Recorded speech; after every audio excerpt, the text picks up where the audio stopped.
ഇന്ന് മുത്താറി വെച്ച് ഹെൽത്തി ആയിട്ടുള്ള ഒരു കൊഴക്കട്ട നമുക്ക് തയ്യാറാക്കാം. അതിനു വേണ്ടി 2 ഗ്ലാസ് മുത്താറി എടുത്തിട്ടുണ്ട്, 1 സ്പൂണ് എള്ള് എടുത്തിട്ടുണ്ട്, 1 നുള്ള് ജീരകം എടുത്തിട്ടുണ്ട്, 5 ഈന്തപ്പഴം എടുത്തിട്ടുണ്ട്, 5 ബദാം പരിപ്പ് എടുത്തിട്ടുണ്ട്, 5 അണ്ടിപ്പരിപ്പ് എടുത്തിട്ടുണ്ട്, കുറച്ച് മുന്തിരി എടുത്തിട്ടുണ്ട്. ഈ മുന്തിരി ഞാൻ തന്നെ ഉണക്കി ഉണ്ടാക്കിയ മുന്തിരിയാണ്. ഇനി നമുക്ക് ഇതെങ്ങനെ തയ്യാറാക്കുന്നത് നോക്കാം. മുത്താറി അളന്ന അതേ ഗ്ലാസ്സിന് 2 ഗ്ലാസ് വെള്ളം ഞാൻ തിളക്കാൻ വെച്ചിട്ടുണ്ട്. ഇത് തിളച്ചിട്ടുണ്ടെങ്കിൽ തീ ഓഫാക്കാം. ഇതിലേക്ക് ഞാൻ ഉപ്പും ചേർത്തിട്ടുണ്ട്. ഇനി ഈ മുത്താറി നമുക്ക് ഇതിലേക്ക് ഇടാം.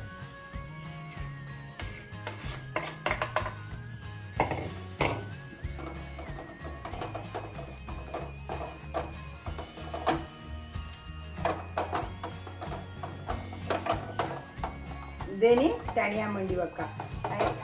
അതിനുശേഷം നമുക്ക് ഈ തേങ്ങ ഈ എടുത്തു വെച്ച സാധനങ്ങളും ഒന്ന് ചതച്ചെടുക്കണം. ഇതെല്ലാം ഒന്ന് ഇതിലേക്ക് ഇട്ട് കൊടുക്കാം.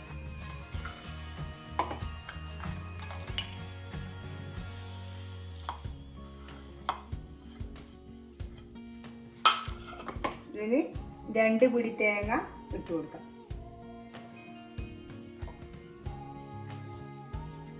ഇതിനൊന്ന് ഒതുക്കിയെടുക്കാം. ഇത് ഒതുക്കിയെടുത്തിട്ടുണ്ട്.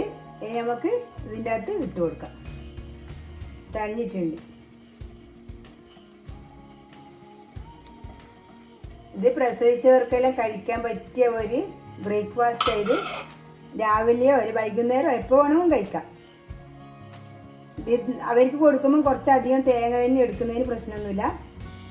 ഇത് നല്ല ഹെൽത്തിയായ ഒരു ഫുഡാണ്. ഇത് കണക്കാ വെള്ളം, അധികം വെള്ളമായി പോകണ്ട. ഇനി നല്ലോണം കൂട്ടി യോജിപ്പിക്കാം. ഇത് കുഴച്ചെടുത്തിട്ടുണ്ട്. ഇനി നമുക്ക് ഇത് ആവിയിൽ വെച്ച് വേവിച്ചെടുക്കാം. അതിന് വേണ്ടി ഞാനൊരു പാത്രത്തിൽ വെള്ളം തിളപ്പിക്കാൻ വെച്ചിട്ടുണ്ട്. ഇനി നമുക്ക് ഉരുട്ടിയെടുക്കാം. ഉരുട്ടി ആവിക്ക് വെച്ച് കൊടുക്കാം.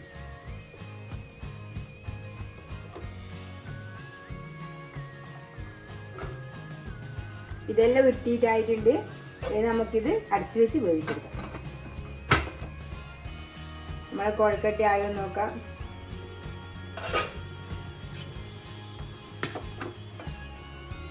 നന്നായി വെന്തിട്ടുണ്ട്. നല്ല സോഫ്റ്റായ കൊഴക്കട്ടയായത്. അതേപോലെ തന്നെ കഴിക്കാനും നല്ല ടേസ്റ്റ് ഉള്ളതാണ്. ഇതേപോലെ എല്ലാവരും ഒന്ന് ഉണ്ടാക്കി നോക്കുക. എൻ്റെ വീഡിയോ ഇഷ്ടപ്പെട്ടെങ്കിൽ ലൈക്ക് ചെയ്യുക, ഷെയർ ചെയ്യുക, സബ്സ്ക്രൈബ് ചെയ്യുക.